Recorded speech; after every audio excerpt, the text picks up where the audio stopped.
ETF index mutual funds నేర్చుకుని stock మార్కెట్లో రాణించాలనుకుంటున్నారా? వెంటనే ఈ నెంబర్కి కాల్ చేయండి.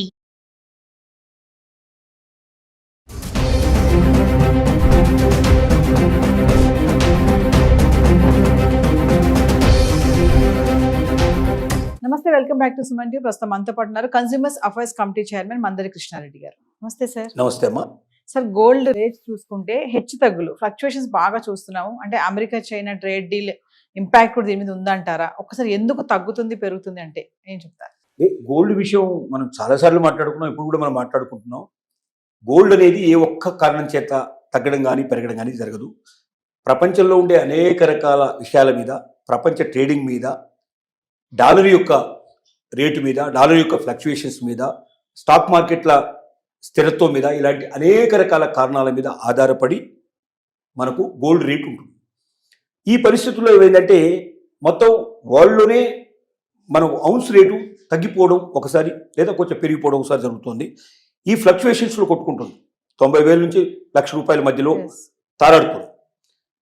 ఒక్కోసారి కొంచెం పెరగచ్చు, ఒక్కోసారి తగ్గొచ్చు. ఇంకా కొంతకాలం ఉండే అవకాశాలు ఉన్నాయి. వెంటనే మరీ పెరగడం కానీ వెంటనే మరీ తగ్గడం కానీ ఉండదు.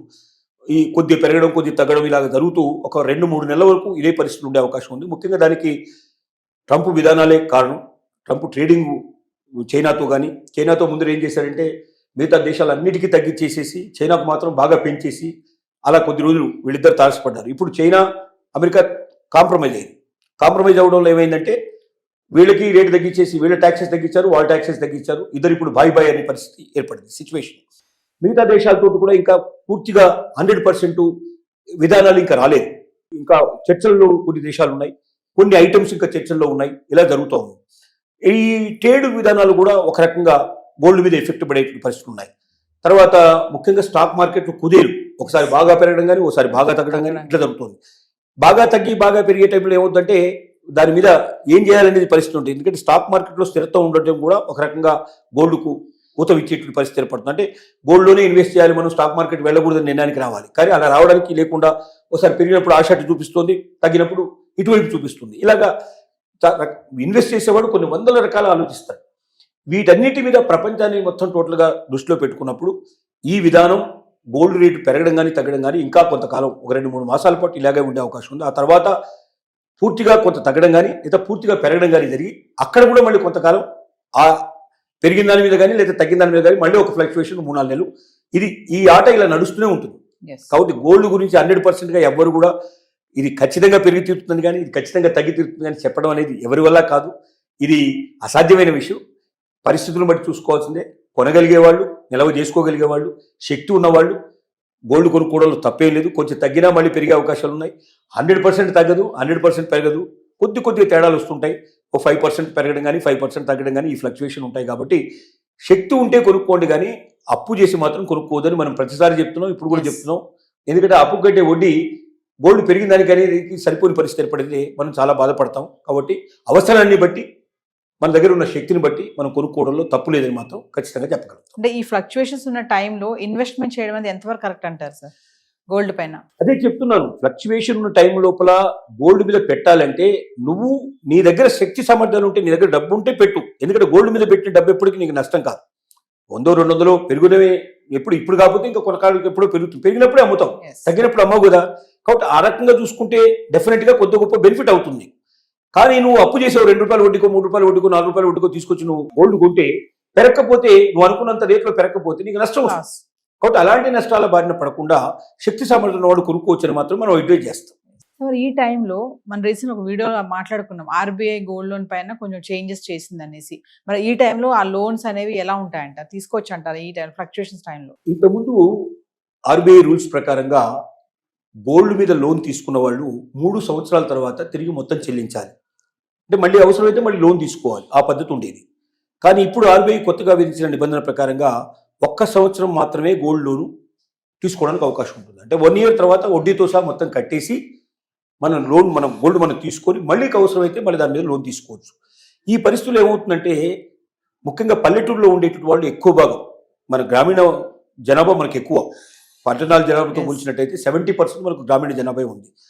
అర్బనీకరణ జరిగినటువంటి దాంట్లో అటు ఇటు కాకుండా కొంత జనాభా ఉన్నా కూడా మనకు పల్లెటూరులో ఉండేటువంటి వాళ్ళ పరిస్థితి ఏంటంటే క్రాప్స్ కోసం కానీ, అంటే పొలాల కోసం, పంటల కోసం, తర్వాత పెళ్లిళ్ళ కోసం, శుభకార్యాల కోసం, ల్యాండ్ కొనుక్కోవడం కోసం, ఇలాంటి వాటికి గోల్డ్ లోన్ ఉపయోగిస్తారు. ఈ గోల్డ్ డబ్బున్నప్పుడల్లా గోల్డ్ కొనుక్కొని పెట్టుకొని ఇలాంటి లోన్స్ తీసుకొని 3 సంవత్సరాలు అంటే ఏదో రకం ఒక సంవత్సరం పంట పండినా పండకపోయినా 2వ సంవత్సరం పండి తీర్చుకోవడానికి అవకాశం వాళ్ళకి 3 ఏళ్లలో అయితే సులభంగా తీర్చుకునేవాళ్ళు. మళ్ళీ అది పెట్టి మళ్ళీ తీసుకొని మళ్ళీ అవసరమైతే లోన్ తీసుకునే వాళ్ళు ఇలాగా హాయిగా వాళ్ళ జీవితం గడిచేది. ఎక్కువ భాగం పల్లెటూరులలో గోల్డ్ లోను కంపేర్ చేస్తే పట్టణాల కన్నా ఎక్కువగా గోల్డ్ లోన్ తీసుకుంటున్నారని మనకు అర్థమవుతుంది. మనకు ఉన్నటువంటి సర్వేలు చెప్తున్నాయి. కానీ ఇప్పుడు RBI 1 సంవత్సరంలోనే తిరిగి మొత్తం కట్టాలన్నప్పుడు చాలా కష్టం ఉంటుంది. ఎట్లా కట్టాలి? డబ్బు కట్టకపోతే గోల్డ్ బయటికి రాదు, మరి కట్టకపోతే గోల్డ్ వెల వేసేస్తారు, ఎవడో తీసుకెళ్ళిపోతాడు. దాని మీద ఇచ్చేది 60% 70% లోన్ ఇస్తారు. అంటే నేను ₹1,00,000 గోల్డ్ పెడితే నాకు 60,000 వచ్చింది, 40,000 దాంట్లోనే ఉండింది. నేను ఈ 60,000 కడితే కానీ నాకు ₹1,00,000 నా చేతికి రావు. నేను 60,000 కట్టలేకపోతే నేను ₹1,00,000 పోగొట్టుకుంటాను. ఈ భయం ఉన్నప్పుడు గోల్డ్ లోన్స్ తీసుకోవడానికి ఎక్కువగా వాళ్ళు సిద్ధపట్టలేదు. గోల్డ్ లోన్ ఎప్పుడైతే సిద్ధపట్టలేదో గోల్డ్ కొనడానికి కూడా వెనక చేస్తున్నారు. ఎందుకంటే గోల్డ్ కొనుక్కున్నా కూడా ఇంట్లో పెట్టుకోవాల్సిందే, లోన్కి పనికి రాకపోతే ఎందుకు అనేటువంటి పరిస్థితి కూడా కొంతమందికి ఎదురవుతుంది. దీనివల్ల కూడా గోల్డ్ మీద ప్రభావం కొంత పడే పరిస్థితి ఏర్పడింది. చాలా మంది ఈ పరిస్థితి ఉంది. దీని అంతా రిక్వెస్ట్ చేస్తున్నారు, RBIని పెంచమని చాలా మంది మేధావులు సూచిస్తున్నారు. కానీ RBI తీయడానికి కారణం ఏంటంటే గోల్డ్ విపరీతంగా రోజు రోజుకి రేటు బాగా పెరిగిపోతుంది. గోల్డ్ మీద ఇన్వెస్ట్మెంట్స్ బాగా పెరిగిపోయే వరకల్లా గోల్డ్ ఇన్వెస్ట్మెంట్ అనేది ఏంటంటే అది స్టిగ్నెట్గా ఉంటుంది. అంటే అది ఇన్వెస్ట్మెంట్కి పనికిరాదు, బయటికి రాదు. గోల్డ్ని మన ఇంట్లోనే పెట్టుకుంటే దానివల్ల లాభం లేదు. అదే గోల్డ్ని తీసుకొచ్చి మనం బ్యాంకు లోపల మనం పెట్టి లోన్ తీసుకోకుండా డిపాజిట్ చేసినట్టయితే ప్రభుత్వానికి అది ఉపయోగపడదు.